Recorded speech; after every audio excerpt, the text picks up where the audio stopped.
இன்றைய நாள் இனிய நாளாக மாறட்டும். வணக்கம். அந்த காலத்துலலாம் பார்த்திங்கன்னா ஸ்கூலுங்கிறது ரொம்ப அழகாக இருக்கும். அப்போல்லாம் வந்து தாவணி பாவாடை தான் போட்டிருப்பாங்க. ஒவ்வொருத்தருக்கும் ஒவ்வொரு சின்ன சின்ன மெமரிஸ்லாம் நிறைய இருக்கும். அந்த மாதிரி ஒரு கேங் இருந்தாங்க. அந்த கேங்குக்கு வந்து 5 ஸ்டார் கேங்குன்னு பேர்.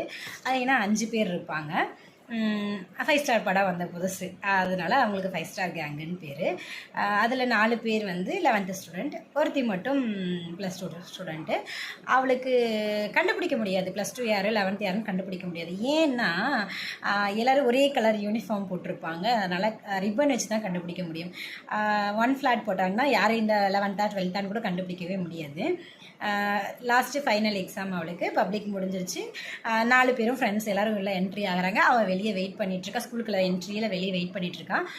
எனக்கு எக்ஸாம் முடிஞ்சிச்சுடி, நான் கிளம்புறேன் அப்படின்னு சொல்லிட்டு வெயிட் பண்ணிகிட்ருக்கா. அப்போ வந்து சொல்கிறா, எல்லாரும் வந்து முடிச்சுட்டு எல்லாருமே படத்துக்கு போயிருக்காங்கடி, நான் மட்டும் போகலை, நீங்களும் வாங்க அப்படின்னு சொல்லிட்டு அந்த கேங் கிட்ட அவள் ரொம்ப ரெக்வஸ்ட்டாக கேட்குறா. கேட்கும்போது அவங்கெல்லாம் எப்படி நாங்கள் ஸ்கூலுக்குள்ளே என்ட்ரி ஆகிட்டோம், எப்படி நாங்கள் வர முடியும், நாங்கள் மாட்டிக்கவும் இல்லை அப்படிங்கிறத வந்து சொல்லிகிட்ருக்கா. அப்போ ஒரு யோசனை வருது, எல்லோரும் ஒரே யூனிஃபார்ம் இல்லையா, அப்போ வந்து நாங்கள் ஃப்ரெண்ட்ஸ் எல்லோரும் பார்த்திங்கன்னா 1 ஃப்ளாட் போட்டிருக்காங்க.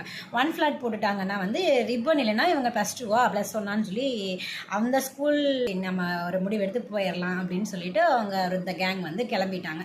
கிளம்பி படத்துக்கும் போகிறாங்க. போய் டிக்கெட்டும் வாங்கிட்டாங்க. வாங்கும்போது அங்கே டிக்கெட் கொடுக்குறவர் சொல்கிறாரு, படம் ஸ்டார்ட் ஆகிடுச்சுப்பா, போட்டாச்சு, நீங்கள் போய் பாருங்கன்னு சொல்லிட்டு சொல்கிறாங்க. அந்த தேட்டர் ஃபுல்லாகவே பார்த்திங்கன்னா +2 எக்ஸாம் முடிச்சுட்டு பப்ளிக் முடிச்சுட்டு பூராமே அவங்க அங்கே தான் இருக்காங்க. ஃபுல் எக்ஸாம் நடக்கும் இல்லையா, அவங்க எல்லாருமே வந்து அங்கே வந்திருக்காங்க.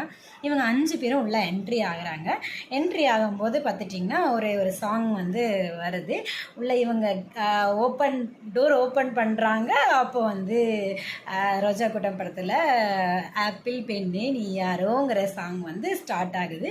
அப்போது பசங்க அங்கே இருக்க பொண்ணுங்க எல்லாரும் வந்து கூச்சல் போட்டு கை தட்டி அவங்க 5 பேர்த்தையும் வர வைக்கிறாங்க. அப்போ வந்து யாருனாலையும் அந்த டைமையும் அந்த விஷயத்தையும் மறக்கவே முடியாது. ஏன்னா அந்த லைட்டு வெளிச்சமும் அவ்வளோ இருட்டாக இருக்க ரூம்குள்ளே நாங்கள் 5 பேரும் என்ட்ரி ஆகுறாங்க. அவ்வளோ வெளிச்சம் வருது. அந்த வெளிச்சத்தில் அந்த 5 பேரையும் பார்க்கும்போது எல்லோரும் ஸ்பெஷலாக புதுசாக தெரியுறாங்க. அந்த மறக்கவே முடியாது, அந்த 5 பேர்த்தினாலையும் மறக்க முடியாது. அந்த மாதிரி உங்களுக்குள்ளேயும் ஏதாவது விஷயங்கள், ஏதாவது மெமரிஸ் எல்லாம் இருக்கும், கண்டிப்பாக இருந்திருக்கும். அந்த கட்டடிச்சுட்டு நிறையா விஷயங்கள் பண்ணியிருப்பாங்க. அந்த மாதிரி ஏதாவது விஷயங்கள் இருந்தாலும் எங்கள் கூட ஷேர் பண்ணிக்கிங்க. இனிமேல் ஒவ்வொரு நாளும் ஒவ்வொரு இன்ட்ரெஸ்டான குட்டி குட்டி ஸ்டோரியோடு உங்களை நான் சந்திக்கிறேன். தேங்க்யூ.